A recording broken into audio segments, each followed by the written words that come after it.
Baik, bismillahirrahmanirrahim. Assalamualaikum warahmatullahi wabarakatuh. Perkenalkan, saya Dania Palupi, NIM 1811034 dari kelas PAI 5A. Di sini saya akan menjelaskan tentang akhlak terpuji. Nah, akhlak terpuji ini dibagi menjadi 4 bagian, yaitu yang pertama itu ada rasa syukur, yang kedua itu ada qanaah, yang ketiga itu ada ridha, dan keempat itu rasa sabar. Nah, pengertian syukur yang pertama itu ialah dalam Kamus Besar Bahasa Indonesia, kata syukur itu diartikan sebagai rasa terima kasih kepada Allah, yaitu kita menyatakan lega atau senang.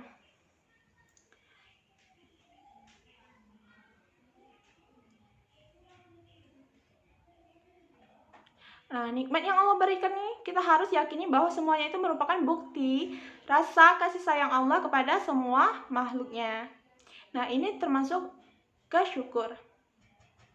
Bentuk dan contoh syukur. Mensyukuri nikmat Allah merupakan suatu bentuk akhlak mulia. Oleh karena itu, Allah berjanji kepada hambanya yang bersyukur itu untuk menambah kenikmatan. Nah, sebaliknya, Allah akan memberikan azab atau siksa terhadap hambanya yang kufur atau ingkar terhadap nikmat yang telah diberikan. Nah, dan sebagaimana yang telah kita rasakan dalam hidup ini, betapa Allah telah memberikan bermacam-macam nikmat kepada kita, di mana kita tidak mampu menghitungnya satu persatu. Sebagai salah satu contoh bentuk nikmat yang telah diberikan Allah kepada kita, yaitu ketika kita memasukkan makanan ke dalam perut kita. Nah, dengan melalui kerongkongan saja kita itu sudah merasakan berbagai nikmatnya yang tidak akan mampu bila menghitungnya, baik macamnya maupun banyaknya yang kita masukkan ke perut kita dalam setiap hari. Nah, syukur ini bisa dilakukan dengan berbagai cara. Antara lain itu syukur dengan hati, yaitu menyadari sepenuhnya bahwa nikmat yang diperoleh adalah semata-mata karena anugerah dan kasih sayang Allah Subhanahu wa Ta'ala. Nah, yang kedua itu ada syukur dengan lisan, yaitu mengakui bahwa segala nikmat itu bersumber dari Allah. Bentuk syukur ini diwujudkan dengan ucapan kalimat Alhamdulillah. Yang ketiga itu adalah syukur dengan perbuatan, yaitu menggunakan nikmat itu pada hal-hal yang diridhoi oleh Allah. Nah, syukur sebagai perbuatan terpuji manfaatnya kembali lagi pada manusia yang melakukannya, bukan untuk Allah ataupun orang lain. Oleh karena itu, Allah menegaskan bahwa Allah menjadikan siang dan malam itu silih berganti agar manusia dapat merenung dan kemudian bersyukur. Nah, membiasakan akhlak terpuji syukur, nikmat yang Allah berikan harus kita yakini bahwa semuanya itu merupakan bukti rasa kasih sayang Allah kepada semua makhluk. Meskipun kita sulit menghitung betapa banyak dan bermacam-macamnya nikmat tersebut, dapat kita menyadari adanya kasih sayang dan karunia-Nya itu. Nah, untuk itu kewajiban kita adalah sebagai bersyukur menunjukkan rasa terima kasih kepada Allah Subhanahu wa Ta'ala yang telah melimpahkan berbagai macam kenikmatannya. Namun pada kenyataannya banyak hambanya yang tidak mau bersyukur, bahkan Allah telah berjanji akan menimpakan siksa yang amat dan dahsyat kepadanya. Nah, bersyukur kepada Allah itu dapat dilakukan kapanpun dan dimanapun kita berada. Baik, selanjutnya qanaah. Nah, qanaah ini secara bahasa itu qanaah artinya cukup. Sedang menurut istilah itu qanaah yaitu rela menerima atau merasa cukup dengan apa yang telah kita miliki, serta menjauhi diri dari sifat tidak puas dan merasa kekurangan. Nah, bentuk dan contoh dari qanaah ini, qanaah dalam arti yang sebenarnya memiliki 5 unsur, yaitu yang pertama itu ada menerima dengan rela apa adanya nikmat dari Allah Subhanahu wa Ta'ala. Yang kedua itu ada memohon kepada Allah Subhanahu wa Ta'ala atas tambahan yang pantas disertai dengan usaha dan doa. Yang ketiga itu ada menerima dengan sabar atas semua ketentuan yang Allah berikan. Dan keempat itu bertawakal kepada Allah Subhanahu wa Ta'ala. Dan yang kelima itu tidak tertarik oleh segala tipu dan tipu daya dari duniawi. Nah, membiasakan akhlak terpuji qanaah. Untuk menumbuhkan sifat qanaah tidaklah semudah seperti kita membalikan telapak tangan, tetapi butuh latihan dan pembiasaan sejak dini. Nah, pada akhirnya itu sifat tersebut akan menyatu dalam diri seseorang sebagai bagian dari hidupnya. Nah, dengan demikian hatinya akan senantiasa merasa tentram dan stabil selama di dunia dan senantiasa siap menyongsong kehidupan yang di akhirat. Bersifat qanaah ini bukan berarti penerimaan secara mutlak tanpa kita berusaha terlebih dahulu hanya bermalas-malasan, tetapi harus disertai dengan usaha keras untuk meningkatkan kesejahteraan hidupnya. Nah, jika usaha tersebut hasilnya tidak sesuai dengan apa yang diinginkan, maka harus diterima dengan sifat sabar dan lapang dada, serta senantiasa tetap bersyukur kepada Allah Subhanahu wa Ta'ala. Nah, kemudian yang ketiga itu ada ridho atau rida. Yang pertama itu pengertian rida ini, perkataan rida berasal dari bahasa Arab. Rida yang artinya senang hati atau rela.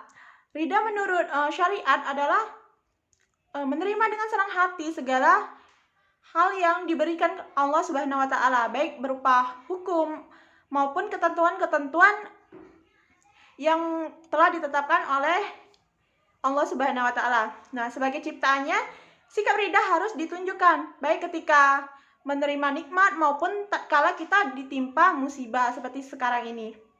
Contohnya itu, sekarang musibah kita itu dalam 1 bulan saja sudah berapa kali terjadi bencana-bencana. Nah, kita harus bersifat ridha atau rela. Nah, ridha juga berarti tidak sedikit pun berusaha menentang qada dan qadar Allah dan menerima qada dan qadar dengan senang hati. Nah, ridha ini bukanlah tidak merasakan cobaan, akan tetapi ridha sesungguhnya adalah tidak memprotes ketentuan yang telah dibuat oleh Allah Subhanahu wa Ta'ala. Nah, bentuk dan contoh ridha yaitu segala bentuk akhlak terpuji. Ridha adalah perwujudan keimanan seseorang terhadap qada dan qadar Allah. Nah, maksudnya itu meyakini bahwa segala sesuatu yang terjadi di dunia dan akhirat ini tidak lepas dari kehendak dan ketentuan Allah Subhanahu wa Ta'ala. Nah, sikap ridha sangat besar manfaatnya pada diri jiwa manusia. Maka orang yang ingkar terhadap qada dan qadar Allah karena sesuatu yang menimpanya, apalagi bila kemudian dia berputus asa terhadap rahmat Allah, maka orang tersebut akan memperoleh azab Allah yang sangat pedih. Nah, membiasakan akhlak terpuji ridha ini ketika kita sedang menerima nikmat dan musibah dari Allah Subhanahu wa Ta'ala. Sebagai manusia kita harus ridha. Manusia itu merencanakan, akan tetapi Allah yang akan menentukan. Nah, belum tentu apa yang menurut kita baik pula menurut Allah Subhanahu wa Ta'ala. Dan Allah Subhanahu wa Ta'ala itu mengetahui segala sesuatu. Nah, konsekuensi ridha kepada Allah harus mengikuti semua yang diajarkan oleh Rasulullah Shallallahu Alaihi Wasallam. Nah, apabila seseorang itu ridha kepada Allah, tentu dia akan selalu berusaha melakukan segala sesuatu yang diperintahkan darinya dan meninggalkan segala sesuatu yang dilarang. Nah, yang terakhir itu ada sabar. Nah, pengertian sabar itu secara bahasa berarti tabah hati. Nah, di dalam kitab Mujam Mukayis Al-Laqah itu disebutkan bahwa kata sabar memiliki arti yaitu menahan dari sesuatu yang paling tinggi dan jenis bebatuan. Sedangkan secara istilah itu sabar adalah menahan jiwa dari segala sesuatu apa yang tidak disukai, baik itu berupa kesenangan dan larangan atau untuk mendapatkan ridha oleh Allah Subhanahu wa taala. Nah, sebagai hamba Allah itu kita tidak mungkin terlepas dari ujian Allah. Nah, baik musibah yang menimpa diri kita pribadi ataupun musibah yang menimpa sekelompok manusia.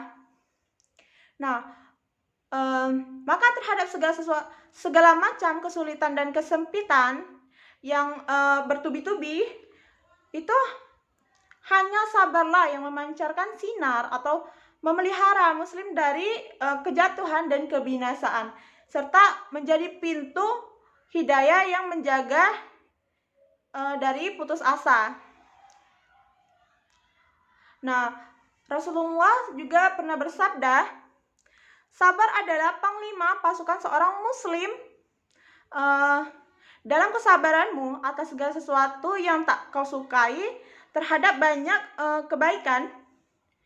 Kepada Abdullah bin Abbas radhiyallahu anhu, Nabi SAW itu bersabda, ketahuilah bahwa kemenangan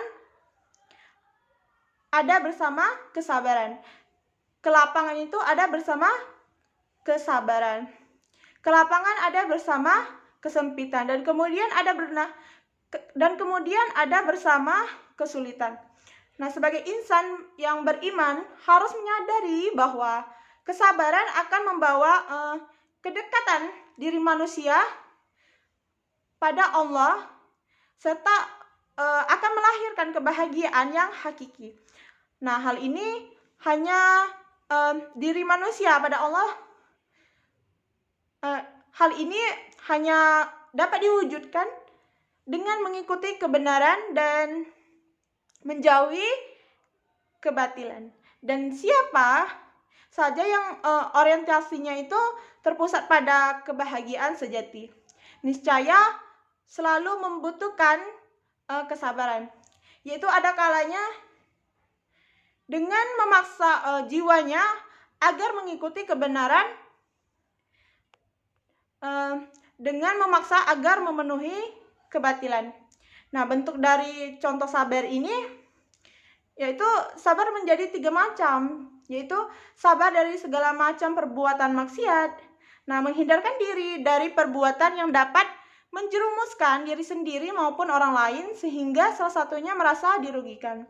Sabar dalam hal ini merupakan suatu pertahanan yang dapat mencegah berbagai dorongan nafsu yang setiap saat menggoda manusia.